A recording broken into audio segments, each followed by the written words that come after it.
Alright everyone, so we just have 2 more left.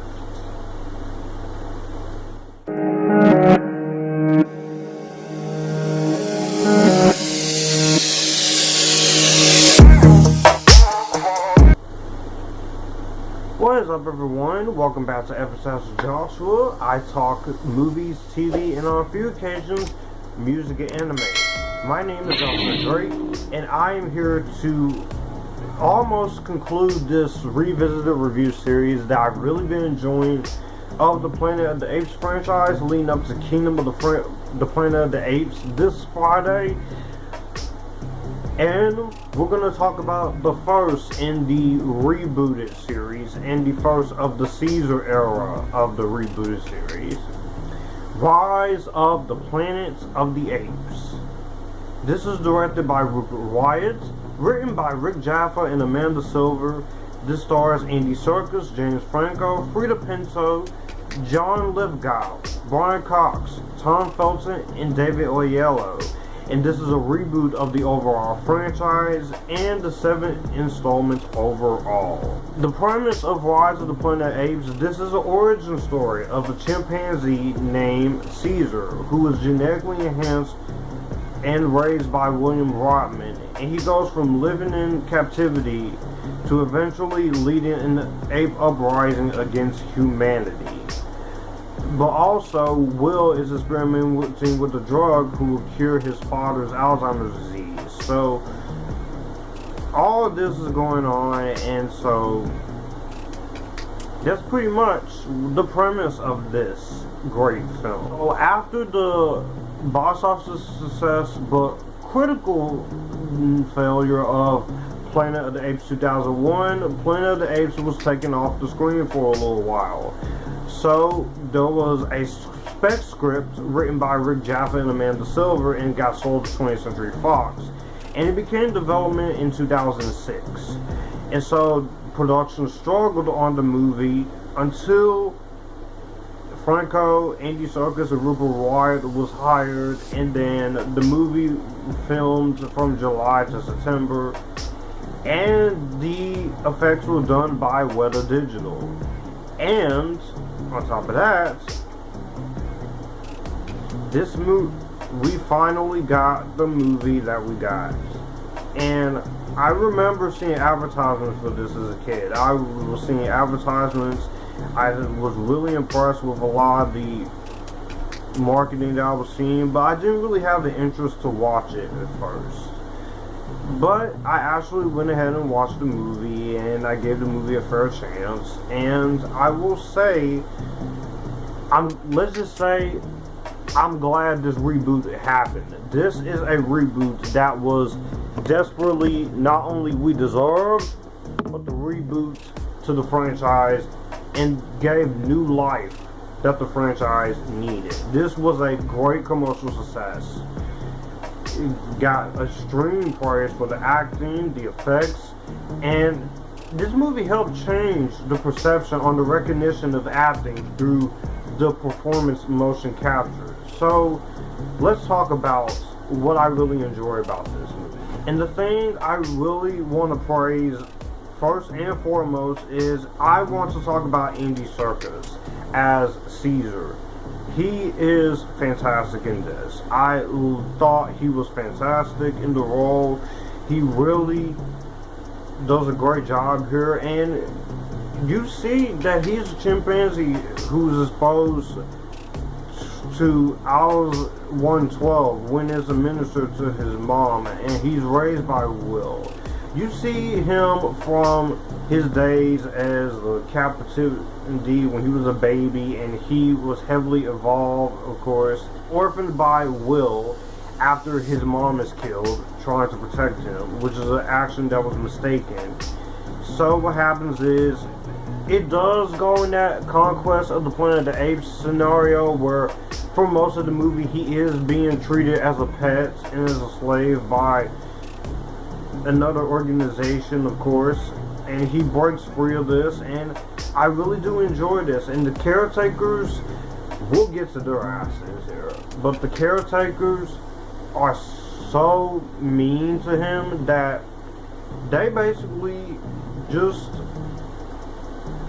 don't get when they shit their pants when he finally is able to talk and he's able to speak. So I actually really enjoy that part of the movie. And Andy Serkis has to do a lot under motion capture. Andy Serkis has been in the motion capture game at this point ever since the Lord of the Rings trilogy and Adventures of Tintin, which came out the same year as this, and also with King Kong in the 2005 film. But here he's really good as Caesar, and like I've said this multiple times, I probably say it again, even when I review his most famous character in the Lord of the Rings trilogy coming this year, before War of the Rohirrim. The fact that this guy has not gotten an Academy Award nomination is a fucking shame. And his work for this is fantastic. He's having to do a lot that is asked of him. And I think he's fantastic in the role. And he really makes it really interesting here. And I thought that his performance really sold it.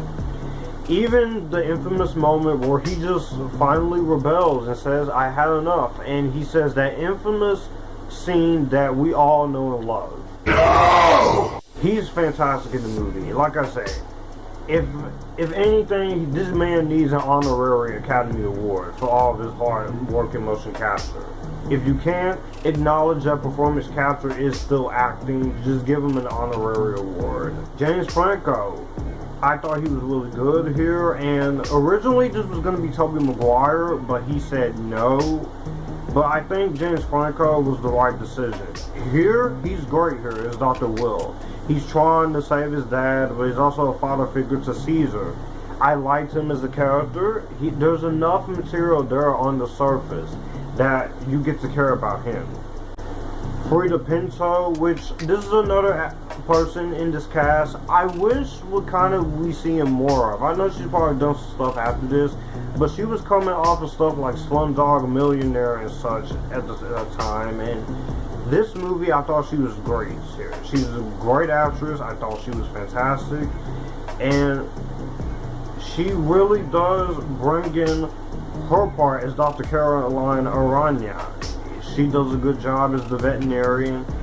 She grows attached to Caesar, but also begins a relationship with Will, and I thought she did good. They did have some pretty interesting chemistry here as well, so I definitely really enjoyed that side of things. John Lithgow, another good actor. I thought he was fantastic as Charles Rodman here. He's fantastic. Brian Cox and Tom Felton as John and Dodge Landon. Ooh, I hate these characters. But these are two good actors that you enjoy them when they get what's coming to them. Even though I will say Tom Felton has always been fucking typecast as a villain. Is there any movie out there, or will there be a movie out there where he not plays a villain? Damn, it's like every time we see him, you always gotta play the villain. I want to see him branch out from the villain, play a good guy or something. He's good at playing an asshole. I know this from Harry Potter, but come on. David Oyelowo as Dr. Stephen Jacobs. He's fine as the supervisor. I do like this actor. I know he's British and a bit of a Nigerian and American, but you know what? I do like his presence here. He does fine here.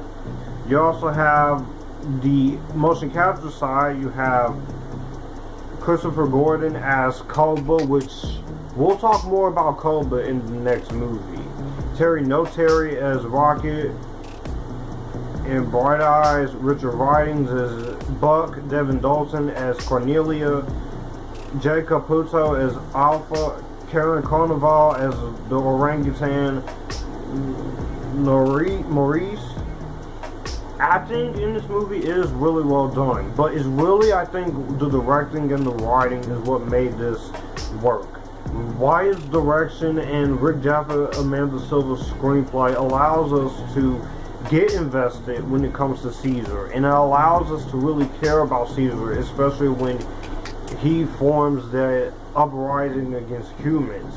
Even though he loves his human friend Will, he knows that there are other humans out there who are just not very likable.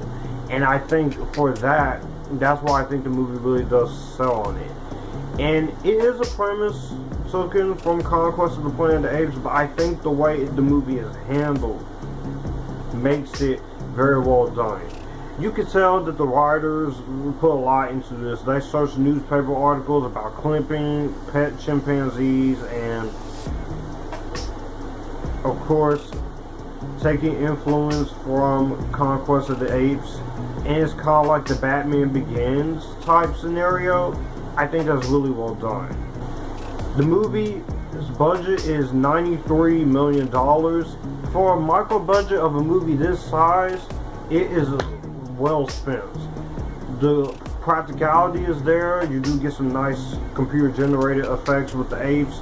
Patrick Doyle's music is actually really good here. I like the balances of score with the happy moments and with the intense moments there. I also really enjoyed the cinematography by the late Andrew Lesnie. May he rest in peace. He was a great cinematographer, and I have more to say about his camera work when I revisit the Middle-earth franchise. But I will say it's really fantastic, and I think it really works better for it. And it really does make it really entertaining. For the way the movie is shot, you can see what's going on. There's great camera work, even in the moments with just Caesar with the other apes, or when it gets to the crazy shit. That's when the movie really kicks into its high gear. The fact that this movie feels like a standalone film, but also sets up as much clues for future sequels, which we will later get. And with that, that's how we got them. So I will say, that's how we got Dawn of the Apes. The way this movie chooses to end itself. So it does a great job at being a standalone, self-contained movie, while also hinting at what's to come in the future. I will say, in terms of my only issues when it comes to Rise of the Planet of the Apes, is there are some human characters I don't really enjoy as much. Not that they're bad. Like I said, the ones I mentioned, they get enough to do. It's just there's not as much character development to them. So that is one of my issues when it comes to the film. It is a slow pace, but for an hour and 45 minutes, it goes by pretty fast. You're not really paying attention to the slow pace moments. You're paying attention to the story of Caesar and his origin. But overall, I can overall say that Rise of the Planet of the Apes is a successful reboot that did everything right. It took the series in a much needed direction. It gave it some new life. I like the performances. It's a very good standalone story about Caesar uprising against the humans. And overall, without this movie, you wouldn't have the other two sequels. And the fact that this movie came out in August and it made $150 million in the month of August, a few days before my birthday in 2011, is an accomplishment, as August was a difficult time for movies to succeed. Now, yes, it is still a trilogy. Kingdom of the Apes is just going to be the start of a new trilogy with new characters 300 years after this trilogy in the franchise timeline. Well, that's going to do it for the video that you just watched. If you want to see more, my channel icon is up here. If you want to see more content from me, all my social medias are right here in this end card. I will also leave a playlist and a video here for you to see what the channel is about. As always, acknowledge me, stay epictastic, join the Epictasticness, and you guys keep it cool.